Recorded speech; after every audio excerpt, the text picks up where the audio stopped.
Hi students, అందరికీ స్వాగతం.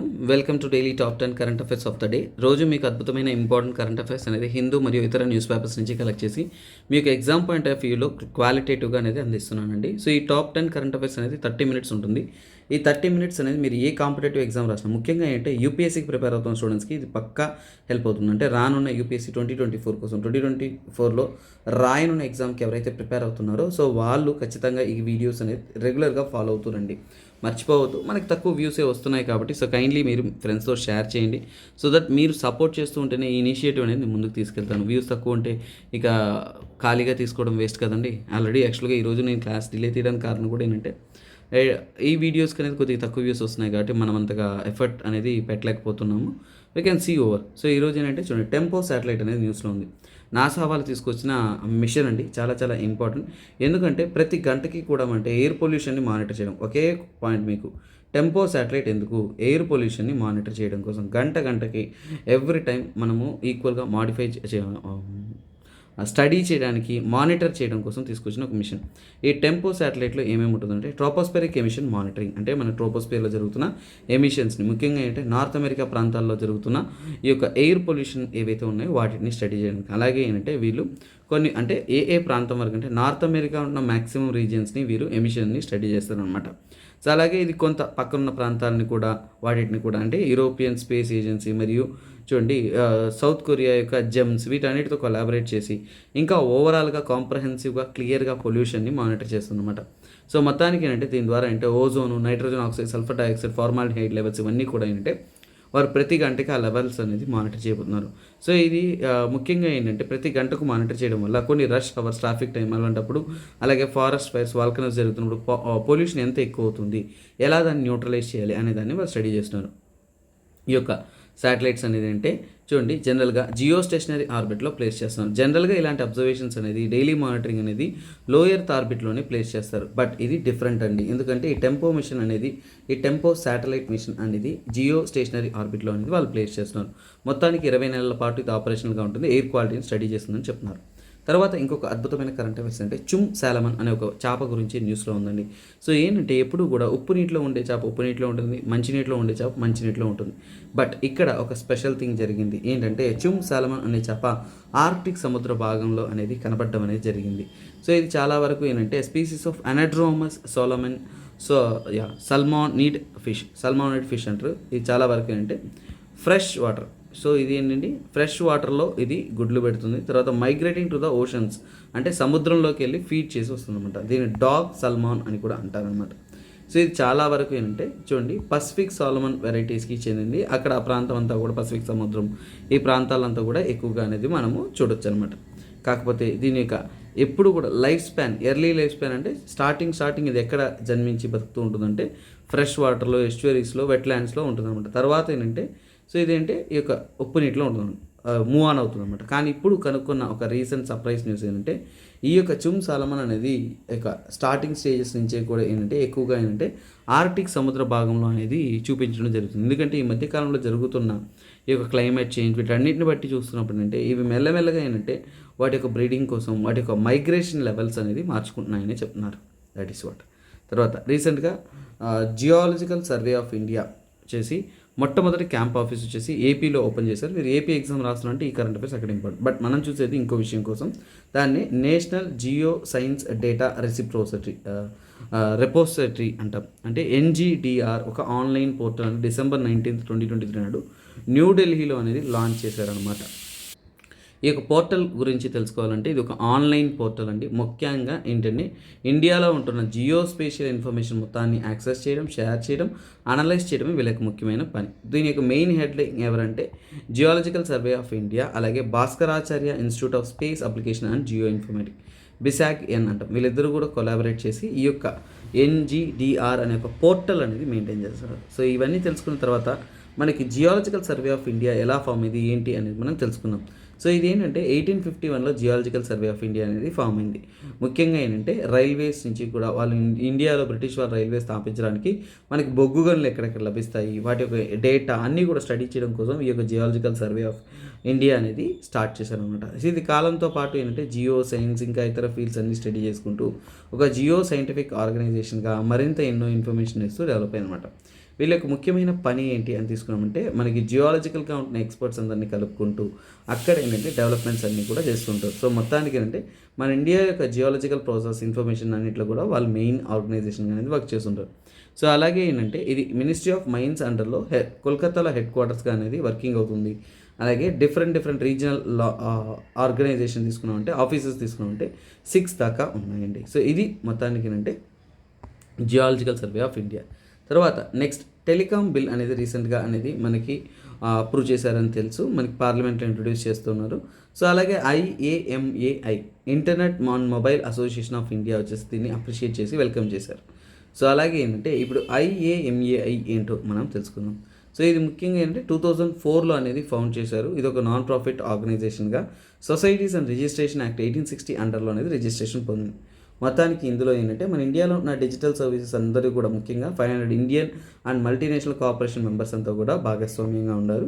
So ఇందులో ఏంటంటే డిఫరెంట్ మెంబర్స్ని రిప్రజెంట్ చేస్తూ డిజిటల్ ఎకో సిస్టమ్ కోసం ముఖ్యంగా ఏంటంటే IAMAI internet and mobile association of India 600కు పైగా ఇంటర్నల్ ఫర్మ్స్ కానీ స్టార్టప్ కంపెనీలు కానీ కలుపుకుంటూ ఏంటంటే ఒక ఆర్గనైజేషన్గా ఉంటుందన్నమాట. వాళ్ళు ముఖ్యంగా ఏంటంటే గవర్నమెంట్కి, ఇన్వెస్టర్స్కి, కన్జ్యూమర్స్కి కూడా ఏంటంటే వాళ్ళు ఒక యునైటెడ్గా ఇంటర్నెట్ పట్ల, ఇతర విషయాల పట్ల మేమంతా కూడా కలిసి ఉన్నామనే ఒక నినాదాన్ని, మెసేజ్ అనేది తెలుపుతూ ఉంటారు. సో అలాగే అంటే మొబైల్ టెక్నాలజీ అండ్ ఇంటర్నెట్ పట్ల వస్తున్న సమస్యలను వాళ్ళు పరిష్కరించడానికి, అలాగే అందరి మధ్యలో ఫ్రీ అండ్ ఫెయిర్ కాంపిటీషన్ ఉండడం కోసం వాళ్ళు వర్క్ చేస్తున్నారు అనమాట. మొత్తానికి మన ఇండియాలో డిజిటల్ ఎకనామీని బూస్ట్ చేయడానికి, ఇండస్ట్రీస్ని డెవలప్ చేయడానికి, రీసెర్చ్ అండ్ డెవలప్మెంట్ ఇంకా మరింత అభివృద్ధి చేయడానికి ఇవన్నీ కూడా వాళ్ళ ముఖ్యమైన ఉద్దేశంగా వర్క్ చేస్తున్నాం IAMAI. Next current affairs, 5th current affairs ఏంటంటే రీసెంట్గా వచ్చేసి వారణాసిలో వచ్చేసి మనం మోడీ గారు వచ్చేసి స్వార్వుడ్ మహామందిర్ వచ్చేసి ఓపెన్ చేశారు. సో అది ఏంటో మనం తెలుసుకుందాం. సో స్వార్వుడ్ మహామందిర్ అనేది ప్రపంచంలోనే అతిపెద్ద మెడిటేషన్ సెంటర్గానే చెప్తున్నారు. ఇది వారణాసిలో అనేది ఎస్టాబ్లిష్ చేశారనమాట. సో దీనికి ప్రస్తుతానికి ఏంటంటే 20,000 మంది దాకా అకామిడేట్ చేసే క్యాపబిలిటీ ఉంది. అందుకనే ప్రపంచంలోనే అతిపెద్ద మెడిటేషన్ సెంటర్గా అనేది చెప్తున్నాను. ముఖ్యంగా ప్రపంచానికి, మానవత్వానికి, మనుషులకు ఒక స్పిరిచువల్ ఆరాని, అలాగే ఒక పీస్ఫుల్నెస్ని ఇచ్చే విధంగా ఏంటంటే ఒక యోగా సెంటర్ అనేది ప్లేస్ చేశారు. దాని యొక్క పేరు స్వాఫ్ట్ అని అన్నారు కదా. సో అది ఒక స్పిరిచువల్ లిటరసీ నుంచి తీయబడింది. ఆ spiritual literature by Sadguru Shri Sadafal Deoji Maharaj ద్వారా ఏంటంటే వాళ్ళు ఇచ్చిన పదం నుంచే ఈ స్వార్ అనే పదం కూడా తీసుకుందన్నమాట. సో అలాగే ఏంటంటే ఇతను ఈ యొక్క సద్గురు శ్రీ సడఫాల్ దియోజీ మహారాజ్ ఎవరు అంటే తను ఏంటంటే విహంగం యోగాని పరిచయం చేసిన వ్యక్తి. సో సద్గురు శ్రీ సడఫల్ దియోజీ మహారాజ్ వచ్చేసి విహంగం యోగాన్ని పరిచయం చేశారు. అతని యొక్క టీచింగ్స్ అనేది స్వర్వేద టీచింగ్స్ అనేది చెప్తూ ఉంటారు. సో ఆ యొక్క గురూజీ ఎవరైతే ఉన్నారో వారి యొక్క టీచింగ్ వచ్చేసి స్వర్వేద అంటారు. ఇది ముఖ్యంగా అంటే బ్రహ్మ విద్యను నేర్పిస్తూ ఉంటుంది. అలాగే ఏంటంటే so state of perfect zen, constant peace and happiness, మనకి మనసు కూడా ఏకీభవిస్తూ మనం మానసికంగా సంతోషంగా ఉండడానికి మార్గాలు ఏవైతే ఉన్నారో వాటిని వాళ్ళు తెలుపుతూ ఉంటారు. సో అలాగే ఏంటంటే ఈ యొక్క స్ట్రక్చర్ అనేది 125 పెటల్స్ లోటస్ డోమ్ షేప్స్లో ఉంటుంది. 7 ఫ్లోర్ సూపర్ స్ట్రక్చర్గానే బిల్డ్ చేశారు. పింక్ శాండ్ స్టోన్ దీనికి డెకరేట్ చేయడానికి ఉపయోగించారు. ఇంకా గార్డెన్, మెడిసినల్ హెర్బ్స్ అన్నీ కూడా దీంట్లో ఉపయోగించారు. గోడలన్నింటిలో కూడా ఏంటంటే స్వర్వేద యొక్క అంటే ఆ యొక్క గురూజీ చెప్పిన స్వర్వేద టీచింగ్స్ ఏవైతే ఉన్నాయో అవన్నీ కూడా తెలపడం అనేది జరిగింది. సో అలా గురూజీ ఇచ్చిన ఈ విహంగం యోగా అనేది ఏంటి తెలుసుకున్నామంటే 1924లో సద్గురు సడఫల్ దియోజీ మహారాజ్ గారు వారు విహంగం యోగా అనేది ఇంట్రొడ్యూస్ చేశారు. ఈ విహంగం యోగా అంటే ఏంటంటే యోగా అంటే ఏంటి యూనియన్ మనందరికీ తెలుసు. విహగ్ అంటే ఏంటంటే పక్షి. ఇది సంస్కృత పదం నుంచి కూడా అక్కడి నుంచి కూడా ఏంటంటే మనం ఎలా ఒక మనసులో ఒక ఏకీభవిస్తూ మనం ఒక పక్షిలా ఎగరాలి అనే విధంగా అనేది తెలుపుతున్నారు అనమాట. అలాగే ఏంటంటే ఈ యొక్క యోగా సెంటర్ ద్వారా ఏంటంటే ఒక అద్భుతమైన మెడిటేషన్, యోగా అన్నీ కూడా సమాజానికి అనేది తెలుపుతున్నారు. దట్ ఈస్ వాట్ అండి. సో నెక్స్ట్ ఆర్టికల్ ఏంటంటే డిస్ట్రిక్ట్ మినరల్ ఫౌండేషన్ అనేది ఇండియాలో ఫామ్ చేశారు. సుమారు 600కు పైగా ఉంటున్న డిస్ట్రిక్ట్స్లోనే స్థాపించారు. ఇది ఏంటి, దాని యొక్క ముఖ్యత్వం ఏంటి అనేది మనం చక్కగా తెలుసుకుందాం. సో ఇక డిస్ట్రిక్ట్ మినరల్ ఫౌండేషన్ ఎందుకు ఫామ్ అయింది అంటే ముఖ్యంగా ఇది ఒక నాన్ ప్రాఫిట్ ట్రస్ట్. అంటే లాభం కోసమో ఏదైనా మనీ మేకింగ్ కోసమో ఫామ్ అయింది కాదండి. మినరల్స్ అంటే మైనింగ్ అనుకుంటారు కాదు. ముఖ్యంగా ఏంటంటే ఎవరైనా కానీ మైనింగ్ ఆపరేషన్ వల్ల, మినరల్స్ మైనింగ్ చేయడం వల్ల ఏదైనా ఇండివిజువల్ కానీ ఏదైనా ఒక ఏరియా కానీ ఏదైనా కానీ ఇబ్బందికి లోనైందంటే వాళ్ళకు సహాయపడటం కోసం ఫామ్ చేశారు. ఇది mines and minerals development and regulation act MMDR act amendment act 2015 అండర్లో ఫామ్ అనేది చేశారు. అలాగే దీనికి ఫండింగ్ అనేది అంటే మేజర్ అండ్ మైనర్ మినరల్స్ ఎవరైతే కలిగి ఉంటారో ఆ డిస్ట్రిక్ట్స్లో వారు కాంట్రిబ్యూషన్స్ అనేది ఇస్తారనమాట. సో అలాగే ఇవన్నీ కూడా ఏంటంటే రెలవెంట్ స్టేట్ గవర్నమెంట్ అండర్ జ్యూరిస్డిక్షన్లో వాళ్ళు చూసుకుంటూ ఉంటారు. మొత్తానికి దానికైనా మనీ అనేది ఎలా మనం మేనేజ్ చేయాలి, ఖర్చు పెట్టాలని చూస్తూ ఉంటారు. అలాగే ఏంటంటే ఇక్కడ చూడండి 2015లో ప్రధానమంత్రి ఖనిజ్ క్షేత్రీయ కళ్యాణ్ యోజన అనేది లాంచ్ చేశారు. ఇది మినిస్ట్రీ ఆఫ్ మైనింగ్లో. అంటే ఏంటంటే కొన్ని మైనింగ్ ఏరియాలో చూడండి ఖనిజ్ క్షేత్ర అంటే ఏంటి, మైనింగ్ ఏరియా. కళ్యాణ్ యోజన అంటే వాళ్ళ యొక్క బాగు కోసం. ముఖ్యంగా ఏంటంటే ఈ యొక్క మైనింగ్ వల్ల ఎఫెక్ట్ అయిన ప్రాంతాలను చూడండి డిస్ట్రిక్ట్ ఈ యొక్క యోజన అండర్లోనే డిస్ట్రిక్ట్ మినరల్ ఫౌండేషన్ కూడా చెప్పచ్చు. ముఖ్యంగా ఆ ప్రాంతంలో ప్రజలు అనేది చాలా వరకు ఇబ్బందికి లోనై ఉంటారు. ఆ ఇబ్బందులను అన్నింటినీ కూడా మెరుగుపరిచి వాళ్ళకి సాల్వ్ చేయడానికి, అక్కడ ఎన్విరాన్మెంట్ని, హెల్త్ని, సోషల్ ఎకనామిక్ యాక్టివిటీస్ అన్నింటినీ కూడా మెరుగు చేయడానికి, అలాగే ఆ ప్రాంత ప్రజలు అనేది ప్రశాంతంగా జీవించడానికి, లాంగ్ టర్మ్లో వాళ్ళకి తగినటువంటి సొల్యూషన్ ఇవ్వడానికి, సస్టైనబుల్ లైవ్లీహుడ్ ఇవ్వడానికి వాళ్ళు తీసుకుంటారు అనమాట. సో దీనికోసం ఏంటంటే వాళ్ళు ప్రత్యేకంగా మనీ అనేది అలొకేట్ చేస్తారు ఈ ఫండ్స్లో. అందులో 60% ఆఫ్ మనీ అనేది ముఖ్యమైన ప్రయారిటీ అంటే తాగునీటి సరఫరా కోసం, ఆరోగ్యం, ఎడ్యుకేషన్, ఎన్విరాన్మెంట్ ఇలాంటి ముఖ్యమైన విషయాల కోసం ఉపయోగిస్తారు. మిగిలిన 40% డబ్బులను వచ్చేసి ఫిజికల్ ఇన్ఫ్రాస్ట్రక్చర్ కానీ, ఇరిగేషన్ కానీ, ఎనర్జీ కానీ వాటికి ఉపయోగిస్తారు అనమాట. ఇది డిస్ట్రిక్ట్ మినరల్ ఫౌండేషన్. అలాగే ప్రధానమంత్రి ఖనిజ్ క్షేత్రీయ కళ్యాణ్ యోజన. తర్వాత ఏంటంటే ఇక్కడ చూస్తున్నదంటే ఇండియా మొట్టమొదటి ఆర్క్టిక్ వింటర్ ఎక్స్పెడిషన్ అనేది ఇంప్లిమెంట్ చేస్తున్నారు. అది మన యొక్క ఆర్క్టిక్ సర్కిల్లో ఉంటున్న రీసెర్చ్ స్టేషన్ అయిన హిమాద్రికి. వింటర్లో మోస్ట్లీ చాలా చల్లటి ప్రాంతంగా ఆ టైంలో మనం ఎక్కువగా ఎక్స్పెడిషన్స్ చేయము, బట్ ఈసారి అనేది చేస్తూ ఉన్నారు. రామన్ రీసెర్చ్ ఇన్స్టిట్యూట్ మరియు ఇండియన్ ఆర్క్టిక్ ఎంగేజ్మెంట్ పట్ల మొత్తానికి అంటే ఆర్క్టిక్ ప్రాంతాలను మరింత క్వాలిటేటివ్గా స్టడీ చేయడానికి ఈ యొక్క రీసెర్చ్ అనేది తీసుకొస్తూ ఉన్నారు. సో ఈ యొక్క రీసెర్చ్ ఇన్స్టిట్యూట్ ఎవరు, రామన్ రీసెర్చ్ ఇన్స్టిట్యూట్ నుంచి కూడా వాళ్ళు పార్టిసిపేట్ అనేది చేస్తున్నారు. ఈ రామన్ రీసెర్చ్ ఇన్స్టిట్యూట్ RRI అనేది ఒక అటానమస్ రీసెర్చ్ ఇన్స్టిట్యూట్, అంటే గవర్నమెంట్ అంటారు కాదు, సో అది స్వయానా అనేది యాక్ట్ అవుతూ ఉంటుంది. ఇది ఇండియన్ ఫిజిసిస్ట్ అయిన సర్ సివి రామన్ గారు చూడండి 1948లో ఫౌండేషన్ అనేది వేశారు. సో అప్పుడు వాళ్ళ పేరిట సో మొత్తానికి ఏంటి వర్క్ అవుతుంది. అలాగే 1972లో ఏంటంటే దీన్ని ఇంకా మరింత ఆర్థికంగా బాగా పనిచేయడం కోసం ఏంటంటే department of science and technology government of India వచ్చేసి ఫండ్స్ అనేది అందించారనమాట. మొత్తానికి ఏంటంటే వాళ్ళు ఈ యొక్క RRI ద్వారా ఏంటంటే రేడియో ఫ్రీక్వెన్సీ ఎన్విరాన్మెంట్ని స్వాల్బర్డ్ రీజియన్ ఆఫ్ ఆర్క్టిక్, ఈ ప్రాంతంలో మన యొక్క ఆర్క్టిక్ రీసెర్చ్ సెంటర్ ఒకటి ఉంది. సో అక్కడ ఏంటంటే మనము పోయి స్టడీ చేస్తున్నాం అనమాట. సో అలాగే ఆర్క్టిక్ పట్ల మన ఇండియా యొక్క కమిట్మెంట్ తీసుకున్నాం అంటే చూడండి స్వాల్బర్డ్ ట్రీటీ అనేది ప్యారిస్లోనే సైన్ చేశారు 1920లో. అప్పటిని ఆ ట్రీటీ అంటర్లో మన ఇండియా వచ్చేసి ఆర్క్టిక్ ప్రాంతాన్ని ఎక్స్ప్లోర్ చేయడానికి అనేది కూడా కమిట్మెంట్ అనేది తీసుకొచ్చారనమాట. అలాగే ఇండియా వచ్చేసి 2007లో పర్మనెంట్ ఒక స్టేషన్ అనేది ఆర్క్టిక్ ప్రాంతంలో అనేది ఏర్పాటు చేసుకున్నారు. మొత్తానికి అక్కడ ఉన్న గ్లేషియాలజీ, హైడ్రోకెమిస్ట్రీ, మైక్రోబయాలజీ, అట్మాస్ఫిరిక్ సైన్స్ అన్నిటి పట్ల కూడా వాళ్ళు స్టడీ అనేది చేస్తున్నారు. సో అలాగే మన యొక్క రీసెర్చ్ సెంటర్ వచ్చేసి 2008లో హిమాద్రి రీసెర్చ్ స్టేషన్ అనేది ఏర్పాటు చేశారు. అలాగే IND-ARC అనే ఒక మల్టీ సెన్సరీ అబ్జర్వేటరీ అనేది 2014 సంవత్సరం ఏర్పాటు చేశారు. ఇలా ఎన్నో విషయాలను ఏర్పాటు చేస్తూ అలాగే అట్మాస్ఫిరిక్ ల్యాబొరేటరీ 2016 అక్కడ ఉన్న అట్మాస్ఫియర్ అన్నిటిని స్టడీ చేయడానికి అనేది స్థాపించారు. అలాగే ఆర్క్టిక్ కౌన్సిల్లో మన ఇండియా వచ్చేసి అబ్జర్వర్ పొజిషన్ అనేది ఉంది. మొత్తానికి ఏంటంటే ఈ ఆర్కిటిక్ పాలసీ మన ఇండియా వచ్చేసి ఆర్క్టిక్ ప్రాంతాన్ని ఎక్స్ప్లోర్ చేయడం కోసం March 22 కూడా ఏంటంటే ఆర్క్టిక్ పాలసీ అనేది రిలీజ్ చేశారు. ఏంటంటే అక్కడ ఉన్న క్లైమేట్, ఎన్విరాన్మెంట్ అన్నింటినీ కూడా మానిటర్ చేయడానికి, స్టడీ చేయడానికి మనం ప్లాన్ చేసుకుంటున్నాం అనమాట. అలాగే national centre for polar and ocean research serves అనేది నోడల్ ఏజెన్సీగా అనేది ఇక్కడ వర్క్ చేస్తుంది. అలాగే మన ఇండియా యొక్క మొట్టమొదటి ఎడిషన్గా వింటర్లో పోతున్నాం కాబట్టి దీని గురించి మనం కొన్ని విషయాలు తెలుసుకున్నాం. ఎక్కడంటే హిమాద్రి అనేది మనకి 4th ఆర్క్టిక్ రీసెర్చ్ స్టేషన్గానే తెలపబడుతుంది ఈ ఇయర్లో. సో దాంట్లో పోయేసి మన వాళ్ళు ఏంటంటే ఈ వింటర్లో అనేది స్టడీ చేశారనమాట. NCPOR గోవా అనేది దాన్ని ఇంప్లిమెంట్ చేసిన నోడల్ ఏజెన్సీ. దీనికి వెళ్తున్న ఆర్గనైజేషన్ వచ్చేసి RRI. సో ఆర్క్టిక్ ప్రాంతాలను ఎందుకు స్టడీ చేయాలంటే గ్లేషియర్లు, గ్లోబల్ వార్మింగ్ ఇవన్నీ సమస్యగా మారిపోతున్నాయి కాబట్టి వాటిని స్టడీ చేస్తేనే ఫ్యూచర్ ఎలా ఉంటుందనేది తెలుస్తుంది. కాకపోతే వింటర్లో ఆర్క్టిక్ ఎక్స్పెడిషన్ అనడం అనేది ఒక టార్చరస్ జాబ్. ఎందుకంటే చాలా వరకు ఎక్స్ట్రీమ్ లో టెంపరేచర్ ఉంటుంది, -14 దాకా టెంపరేచర్ ఉంటుంది, వెళ్ళడం చాలా కష్టం, ఎక్స్పర్ట్స్ అనేది చాలా సఫర్ అవుతున్నారు. సో అందువల్ల it's very very very very risky business అనమాట. అలాగే మిగతా దేశాలు జపాన్ కూడా ఇంకా ఎన్నో దేశాలు అనేది ఇక్కడ ఆర్క్టిక్ ప్రాంతంలో నై అల్సెండ్ అనే ఒక ప్రాంతంలో అనేది రీసెర్చ్ అనేది చేస్తూ ఉన్నారు. మన ఇండియా వచ్చేసి చూడండి హిమాద్రితో పాటు ఇంకో 3 స్టేషన్స్ కూడా మన ఇండియా వాళ్ళది అక్కడ ఉందన్నమాట.